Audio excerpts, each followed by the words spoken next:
आपने भी अपनी लाइफ में कोई गोल सेट कर रखा है तो उस गोल को अचीव करने के लिए सबसे पहले आपको अपने माइंड को उसके लिए तैयार करना चाहिए। अपने माइंड को ट्रेनिंग देनी चाहिए, क्योंकि आपको गोल अचीव करने के रास्ते में बहुत सारी रुकावटों का सामना करना पड़ेगा और उन रुकावटों को फेस करने के लिए आपको अपने माइंड को ट्रेन करना बहुत ज़रूरी है। क्योंकि अगर आप ऐसा नहीं करेंगे तो उसके रास्ते में आने वाली रुकावटें आपके अंदर नेगेटिव फीलिंग्स क्रिएट करेंगी और वही नेगेटिविटी आपको डिमोटिवेट करेगी और डिमोटिवेट आपके फेल होने का एक मेन रीजन होगा। तो इस तरह आपको अपने माइंड को इस तरह से ट्रेन करना होगा कि किसी भी तरह की सिचुएशन क्यों ना हो वो आपके अंदर नेगेटिविटी क्रिएट ना कर पाए और आपको उस स्टेशन में खुद के लिए बहुत सारी अपॉर्चुनिटीज ढूंढना है, खुद के लिए बहुत कुछ अच्छा देखना है और उस सिचुएशन में भी आपको शांति और धीरज से काम करना होगा और पॉजिटिव रहना होगा। इस तरह पॉजिटिव रहने वाले माइंड को हम स्ट्रॉन्ग माइंड कह सकते हैं, जो कि हर एक सिचुएशन में खुद को संभाल पाए और खुद को एक अच्छा रास्ता दिखा पाए और खुद को डिमोटिवेट होने से रोके। तो हम कह सकते हैं कि जो स्ट्रॉन्ग माइंड है वो पॉजिटिविटी की वजह से हमेशा हैप्पीनेस में रहता है और उसका एनर्जी लेवल भी बहुत हाई रहता है। एनर्जी लेवल और हैप्पीनेस के बिना तो हम किसी गोल को अचीव नहीं कर सकते।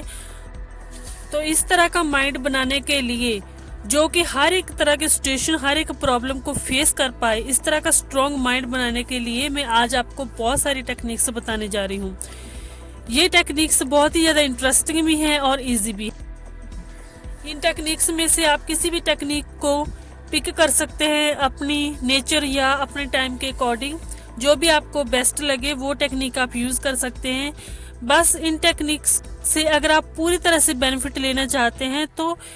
इसके लिए आपको इन टेक्निक्स को डेली फॉलो करना होगा, कॉन्टिन्यूसली इनको यूज़ करना होगा एक हैबिट की तरह। मतलब कि आपको एक हैबिट की तरह इनको अपने अंदर लाना होगा, आपको एक नई हैबिट क्रिएट करनी होगी। इनमें से सबसे पहली टेक्निक है कि आपको अपनी मल्टीपल टास्किंग की हैबिट को छोड़ना होगा, क्योंकि अगर आप एक ही टाइम पे बहुत ज़्यादा टास्क अपने हाथ में ले लेते हैं तो आप किसी भी एक काम को ढंग से नहीं कर पाते, फोकस से नहीं कर पाते, उसको उस तरह की एफिशिएंसी से नहीं कर पाते जिस तरह से उसको करना चाहिए था। तो इस तरह जब आपका काम पूरी अच्छे तरीके से नहीं हो पाता है तो यही चीज़ आपको डिमोटिवेट करती है। इस तरह की डिमोटिवेशन से बचने के लिए आपके लिए बेस्ट है कि आप वन टाइम पे एक ही टास्क अपने हाथ में लें और उसे इतनी फोकस और इतने एफिशिएंट तरीके से करें कि वही फोकस और वही एफिशिएंसी आपको नेक्स्ट वर्क के लिए मोटिवेट करे। तो ये हैबिट क्रिएट करना आपके लिए बहुत ज़्यादा ज़रूरी है अगर आपकी मल्टीपल टास्किंग की हैबिट है। तो नेक्स्ट हैबिट है आपको अपने नेगेटिव थॉट्स को पॉजिटिव थॉट्स में कन्वर्ट करने की, क्योंकि आपके अंदर दिन भर में बहुत सारे नेगेटिव थॉट्स आते रहते हैं जो कि आपको हमेशा सैड मूड में रखते हैं या आपको लो फील करवाते हैं। तो इस तरह की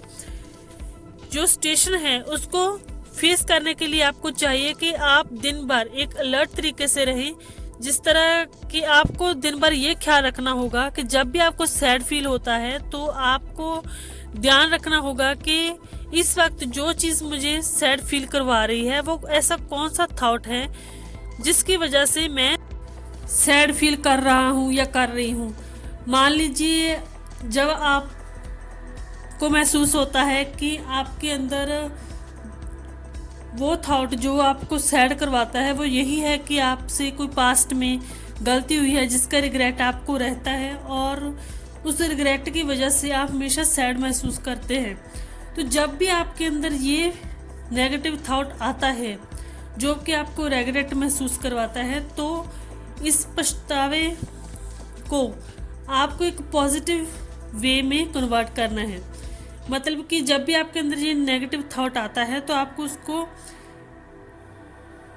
एक पॉजिटिव रिप्लाई देना है। वो यही है कि तो क्या हुआ अगर मुझसे ये गलती हुई है, गलती इंसानों से ही होती है और मैं इस गलती से यही सीख लूंगा या लूंगी कि आगे से यह गलती दोबारा नहीं होगी। तो इस तरह का जब आप पॉजिटिव रिप्लाई उस नेगेटिव थॉट को देंगे और बार बार देंगे, जब जब वो नेगेटिव थॉट आपके माइंड में आएगा, तो हर बार यही पॉजिटिव रिप्लाई से वो नेगेटिव थॉट आप खुद देखेंगे कि धीरे धीरे बहुत ज़्यादा वीक होने लगेगा और धीरे धीरे करके वो नेगेटिव थॉट आपको आना ही बंद हो जाएगा और वो जो पॉजिटिव रिप्लाई आपने दिया था वो आपका एक परमानेंट पॉजिटिव थॉट बन जाएगा और वो आपके माइंड को हमेशा पॉजिटिव रखेगा और हैप्पीनेस और एनर्जी से भरे रखेगा। इससे नेक्स्ट स्टेप है मेडिटेशन। मेडिटेशन जो है अपने माइंड को रिलैक्स करने के लिए बेहद ज़रूरी होती है। मेडिटेशन के ज़रिए क्या है कि आप अपने माइंड को डिस्टर्ब होने से, डिस्ट्रैक्ट होने की जो आपकी एक वीकनेस है अपने माइंड की, उसको आप दूर कर सकते हैं। आपका माइंड इतना स्ट्रांग हो जाएगा कि कितनी भी डिस्टर्बेंस क्यों ना हो, कितनी भी नेगेटिव सिचुएशन क्यों ना हो, आप उसको एक धीरज से, आप शांति से और एक पॉजिटिव तरीके से और बिना डिस्ट्रैक्ट और डिस्टर्ब हुए आप उस प्रॉब्लम को फेस कर पाएंगे। इसके आगे का जो नेक्स्ट स्टेप है वो यही है कि आप कॉम्प्लेक्स एक्टिविटीज़ कर सकते हैं, जैसे कि प्रॉब्लम सॉल्विंग जैसी आप एक्टिविटीज़ कर सकते हैं। एक इस तरह की एक्टिविटीज़ चूज कर सकते हैं आप जो कि काफ़ी चैलेंजिंग हो, क्योंकि इस तरह से आप एक चैलेंजिंग सिचुएशन को भी हैंडल कर पाएंगे। तो इसके आगे की जो टेक्निक है वो ये है कि आप अपनी मेमोरी को ज़्यादा से ज़्यादा यूज़ करें, मतलब कि ज़्यादा से ज़्यादा ऐसी चीज़ों को याद रखने की कोशिश करें जो कि अक्सर आप अपनी डायरी में या किसी पेपर पर लिख के रखते हैं। मान लीजिए आप जब किसी मार्केट से सामान लेने जाते हैं तो उस वक्त आप एक लिस्ट बनाकर लेके जाते हैं जो जो चीज़ों की आपको शॉपिंग करनी है। तो आप कोशिश कीजिए कि जब आप बाज़ार जाएं, मार्केट में जाएं, तो उस वक्त आप चीज़ों को बिना उस लिस्ट को देखे खरीदने की कोशिश करें और उन्हें याद करने की कोशिश करें कि आपने कौन कौन सी चीज़ें खरीदनी थी। तो इस तरह से आपकी मेमोरी ज़्यादा से ज़्यादा शार्प होगी और शार्प मेमोरी जो है वो आपको आपके गोल को अचीव करने में बहुत ज़्यादा हेल्पफुल होगी और वो ज़्यादा फोकस रखने में हेल्प करेगी आपकी।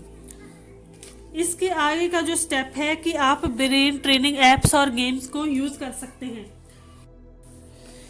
ऐसी बहुत सारी गेम्स और एप्स जो आपके ब्रेन को ट्रेन करने में हेल्प कर सकती हैं, गूगल प्ले स्टोर पर बहुत सारी फ्री अवेलेबल हैं जिनको आप यूज़ कर सकते हैं। इसके आगे का जो स्टेप है वो बहुत ही ज़्यादा इम्पॉर्टेंट है और जितने भी इस दुनिया में महान लोग हुए हैं अक्सर उन सभी में ये सेम हैबिट तो ज़रूर थी। वो हैबिट है रीडिंग की।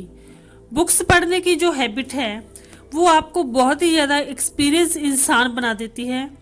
और